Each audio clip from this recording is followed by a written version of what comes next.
తిరుపతిలో జరిగిన తొలి చట్టసభల మహిళా సాధికారత కమిటీల జాతీయ సదస్సుపై వార్తా వ్యాఖ్య ఇప్పుడు వింటారు. మహాత్ముని పిలుపుతో ఆనాడు సామాజిక సంఖ్యలను తెంచుకొని స్వాతంత్ర్య పోరాటంలో భాగస్వాములైన మహిళలు నేడు స్వతంత్ర భారతాన్ని ప్రగతిపథంలోకి నడిపించే కృషిలోనూ సమాన అవకాశాలు అందిపుచ్చుకుంటూ ముందడుగు వేస్తున్నారు.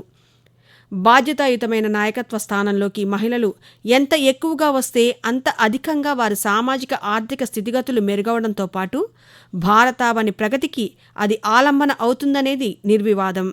చట్టసభల్లో మహిళల ప్రాతినిధ్యం, మహిళా సాధికారత, వారు ఎదుర్కొంటున్న సమస్యలు, పరిష్కారాలు తదితర అంశాలను చర్చించేందుకు తిరుపతిలో ఇటీవల జరిగిన చట్టసభల మహిళా సాధికారత కమిటీల జాతీయ సదస్సు వికసిత భారతావనిని ఆవిష్కరించుకునే బృహద్యజ్ఞంలో మహిళలే కీలక పాత్రధారులని ఉద్ఘాటించింది.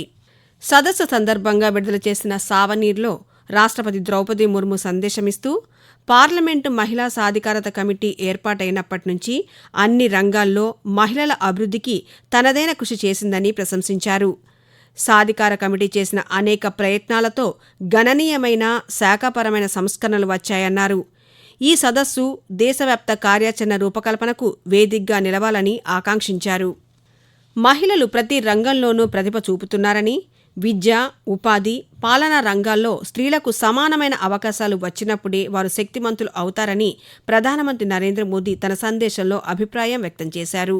నారీ శక్తి వందన అధినియం 2023 బిల్లు పార్లమెంటు, శాసనసభల్లో మహిళలకు రిజర్వేషన్ కల్పించేందుకు ఒక కీలక అడుగని పేర్కొన్నారు.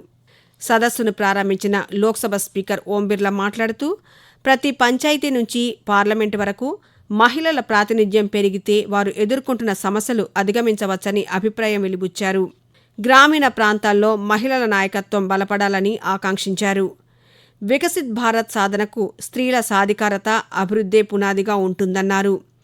రాజ్యసభ డిప్యూటీ చైర్మన్ హరివంశ్ నారాయణ్ మాట్లాడుతూ ప్రధానమంత్రి నరేంద్ర మోదీ మహిళల సంక్షేమానికి అనేక పథకాలు ప్రవేశపెట్టారని, దేశవ్యాప్తంగా 56 కోట్లకు పైగా జన్ధన్ ఖాతాల్లో సగానికి పైగా మహిళలవే అని, వాటితో రుణాలు పొందినవారు పారిశ్రామికవేత్తలుగా ఎదుగుతున్నారని అన్నారు.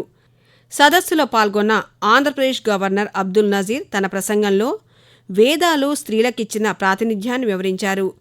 మహిళా సాధికారతకు పార్లమెంటు అనేక చట్టాలు చేసిందని, సుప్రీంకోర్టు వారి హక్కులను కాపాడేలా తీర్పులిచ్చిందని గుర్తు చేశారు. సమానత్వం, సమ్మిళితం, సాధికారత సాధిస్తేనే 2047 నాటికి వికసిత్ భారత్ కల సాకారమవుతుందని రాజమహేంద్రవరం పార్లమెంట్ సభ్యురాలు, పార్లమెంటు మహిళా సాధికారత కమిటీ చైర్పర్సన్ పురంధేశ్వరి స్పష్టం చేశారు. విద్య, వైద్యం, డిజిటల్ అక్షరాస్యత, పారిశ్రామిక అంశాల్లో స్త్రీలను ప్రోత్సహించేందుకు కేంద్ర ప్రభుత్వం చర్యలు తీసుకుంటోందన్నారు. పార్లమెంటు మహిళా సాధికార కమిటీ మహిళల విద్య, ఆర్థిక, రాజకీయ సాధికారత కోసం కృషి చేస్తోందన్నారు. వివిధ రాష్ట్రాల్లో మహిళా సాధికారతకు అవలంబిస్తున్న విధి విధానాలు, పరస్పర అనుభవాలు పంచుకోవడానికి, సమాజంలో మహిళలు, చిన్నారులు, వృద్ధులు, దివ్యాంగులు ఎదుర్కొంటున్న సవాళ్లపై చర్చించుకోవడానికి 2 రోజుల పాటు జరిగిన ఈ సదస్సు వేదికైందని చెప్పడంలో ఎటువంటి సందేహం లేదు. స్త్రీల అభివృద్ధికి అవరోధం కలిగిస్తున్న వ్యవస్థాగత, సామాజిక సమస్యలకు సరైన పరిష్కారాలు సత్వరం లభించాలంటే విధాన రచనలో మహిళల ప్రాతినిధ్యం పెరిగి తీరాలని సదస్సు ఏకగ్రీవంగా తీర్మానించింది.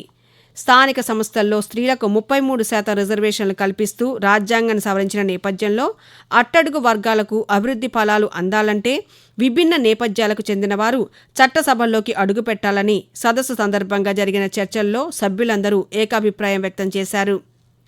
సదస్సులో చర్చించిన అంశాలపై కలిసికట్టుగా నిర్ణయాలు తీసుకుంటే బలమైన వ్యూహాలు రచించవచ్చు.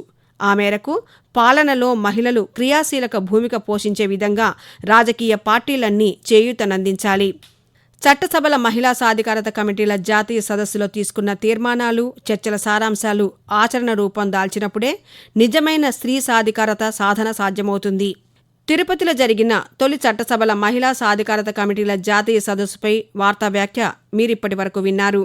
రచన MLN మాధురి, వ్యాఖ్యానం కె ఉమారాణి, సమర్పణ ప్రాంతీయ వార్తా విభాగం, ఆకాశవాణి విజయవాడ కేంద్రం.